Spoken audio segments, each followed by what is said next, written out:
the rising sun tonight. Thank you so much for coming here to a night of songs, stories, poetry, and a lecture to remember Kilkenny and World War I. The Great War Memorial Committee presents this event as a fundraiser to support the fund to build a memorial to the 870 men and women who died from this county in those terrible years of conflict, 1914 to 1918. This memorial, and there's a model of it just on the left here, this memorial will be built with the support of Kilkenny County Council in 2017 on the banks of the River Nore at Johns Quay. I would like to thank all those who offered their time and services to make this event possible here tonight. And I would like to remind you to locate your nearest fire exit, and please, could I ask you to turn off or silence your mobile phones, please.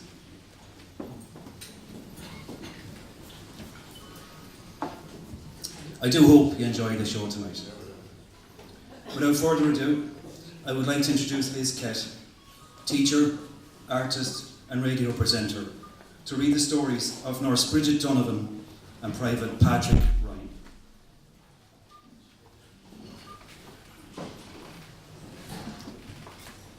Nurse Bridget Donovan. Within the small military cemetery on Portsdown Hill near Portsmouth, England, lies the final resting place of Staff Nurse Bridget Donovan. A native of Curralan, Tullaher, County Kilkenny, Bridget was born on the 3rd of April 1875 to Michael Donovan and Margaret Nealeach. Griffith's valuation lists a Michael Donovan as a farmer, confirming the family's long association with the parish of Tullaher. On her enlistment to the Queen Alexandra's military nursing service, Bridget gives her father's occupation as gentleman's tutor. Michael and Margaret Donovan would have 5 children, 3 girls, Mary, Bridget and Johanna, and 2 boys, Thomas, who died shortly after birth, and Michael. The 4 surviving children would in due course emigrate. The 3 girls to England, and Michael would become a doctor in British Columbia, Canada. In 1911, the census of Ireland shows Margaret, their mother, now a widow, living alone in Curralan. Bridget had left Ireland following her sisters to England, and in 1901 was recorded on the census as living in Mile End, Stepney, as a nursing probationer in the infirmary there. During March of 1910, she commenced a 3-year course of training at the Oldham Union Infirmary near Manchester, and on completion did further studies in midwifery and district nursing. During this period, she lived in the nurses' home on Rochdale Road. Following an appeal from the British government for more nursing sisters, Bridget joined Queen Alexandra's Imperial Military Nursing Service on November 12, 1915, and soon afterwards was posted to the Alexandra Military Hospital at Cosham near Portsmouth. Built between 1904 and 1908, the hospital was base for the 6th Company of the Royal Army Medical Corps and served as a casualty clearing hospital for those arriving back from the front line. Here she treated some of the most serious army cases, and her ceaseless devotion to their care made her very popular. During the winter of 1915 and the spring of 1916, an epidemic of cerebrospinal fever, a type of meningitis, occurred. Among those affected were troops from the nearby Eastway Barracks in Portsmouth. It was while nursing those patients that Bridget contracted the disease. Back in Oldham, where she had completed her training, the local paper reported. Many people in the Oldham district, particularly those connected with hospital work, will hear with deeper regret the death of Nurse Donovan, formerly connected with the Oldham Poor Law Institution. Her death occurred under tragic circumstances. On Sunday, she had prepared the little Catholic chapel for service, and that night was observed to be in a fainting condition. She was put to bed, but passed away on Monday morning, 3rd of April 1916, at about 10 o'clock, having contracted cerebrospinal fever. This was her 38th birthday. A telegram was sent to her sister Johanna Barrett in Middleton, Northern England, notifying her and expressing the sympathy of the Army on her passing. The Portsmouth Evening News of Thursday, 6th of April 1916 reported on her funeral under the heading Nursing Sisters Funeral, Military Honours at Cosham. The funeral took place on Wednesday afternoon at Christ Church, Portsdown Hill, of Sister Bridget Donovan of the Alexandra Hospital, Cosham, who was taken ill on Sunday last and died on Monday.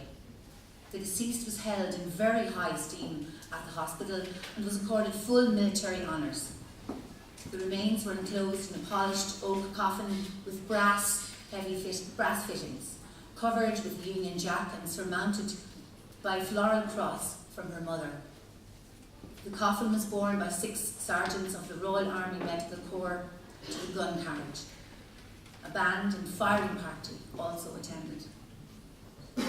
Mourners included Mrs. Hugh Barrett, sister of the deceased, Colonel Jennings, Colonel Caldwell, Major Gilman, Lieutenant Ratcliffe, Captain Winter, Doctors Joan and McGregor, 20 nursing sisters and about 100 men of the RAMC. The Reverend Father Walton, Roman Catholic priest, officiated. The grave is in the military part of the cemetery and was beautifully lined with green and arum lilies. After the coffin was lowered into the grave, the firing party fired 3 volleys, fixed bayonets and presented arms, whilst the buglers sounded the last post. Bridget Donovan's grave is cared for by the Commonwealth War Graves Commission. Last year, on Sunday, April 3rd, 2016, the centenary of her death. A short service in her honour was held at her grave by the Army nursing staff from the Queen Alexandra Hospital Defence Medical Group. Private Patrick Ryan. Private Patrick Ryan, 7717 B Company, 2nd Battalion, Leinster Regiment, was born in 1887 in Ballyhale. He lived with his aunt and uncles, Dacia and Patrick Aylward, and their daughter Alice in Monroe, Knocktofer, and later, according to the 1911 census, the family moved back to Ballyhale. Sometime in 1909, Patrick enlisted in the army at Ballydaniel Camp near Three Castles and was sent to the Punjab in India with the Leinster Regiment. The 2nd Leinsters returned from India in late 1911 and were stationed in Fermoy, County Cork, when war broke out. Quickly sent to France as part of the British Expeditionary Force, they landed in Saint-Nazaire on 12th of September 1914. From there, they travelled to the Armentières region on the French-Belgian border. On October 18th, they were ordered to take the village of Premesque, succeeding in doing so by 10 a.m. that morning, and for a while stalling the German advance in that area. However, they met with heavy resistance from the already entrenched Germans, and with no further progress possible, the Leinsters had no option but to dig in to try and hold their position. The Germans counterattacked on the 20th, 22nd and 23rd of October with heavy artillery bombardment. The primitive trenches that the Leinsters had dug offered little protection, leaving them no option but to retreat. Eventually, after regrouping, the Leinsters succeeded in driving the attack back, and following almost 5 days of continuous fighting, 2nd Leinsters were relieved, having suffered 434 casualties with 155 soldiers killed. For the rest of 1914, the 2nd Leinsters remained northeast of Armentières. On Christmas Eve, word reached them of the Christmas truce in places along their front. Some of their companies did mix with the Germans on Christmas Day, but D Company refused to and continued to snipe at the enemy line. By early January, all companies had been relieved.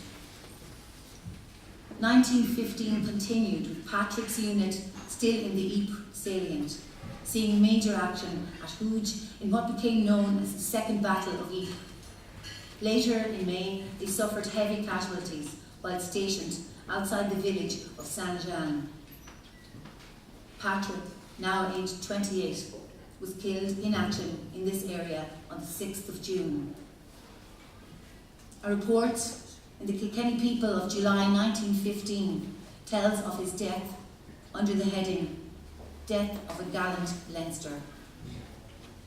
Mrs. Stacia Aylward, Ballyhale, County Kilkenny, has been informed that her nephew, Private P. Ryan of the 2nd Leinster Regiment, has been killed in action at the front.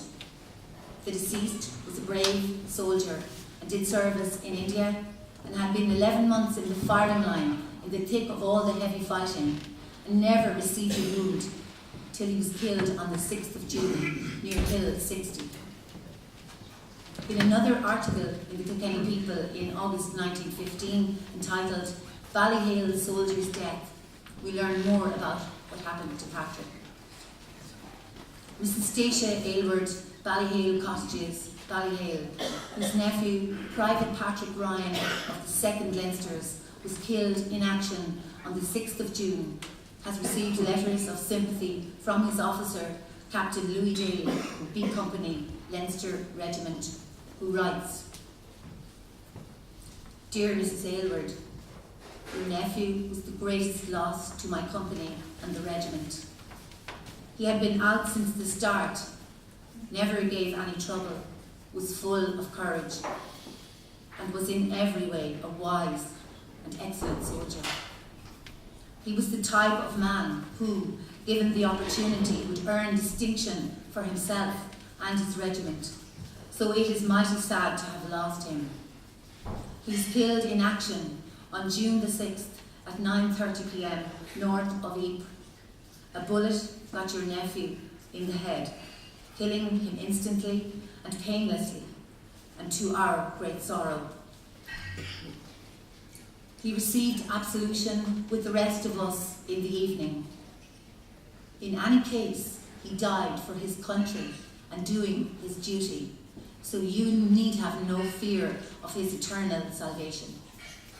No man can do more than to give his life for another, and he gave his life for all of us. He was buried by a priest, Father Maloney, at Labrique, north of Ypres, and his grave is marked distinctly by a cross. In another letter to Mrs. Aylward, Sergeant T.T. Geary of the same regiment, on behalf of the NCOs and men, also extends his sympathy and says, He died like an Irishman should, with his face to the enemy. I am glad to be able to tell you he was at Holy Communion the very day he was killed. Patrick Ryan's grave is today within the No. 1 military cemetery, Labrique, north of Ypres in Belgium. He received the 1914 Star, British and Victory medals.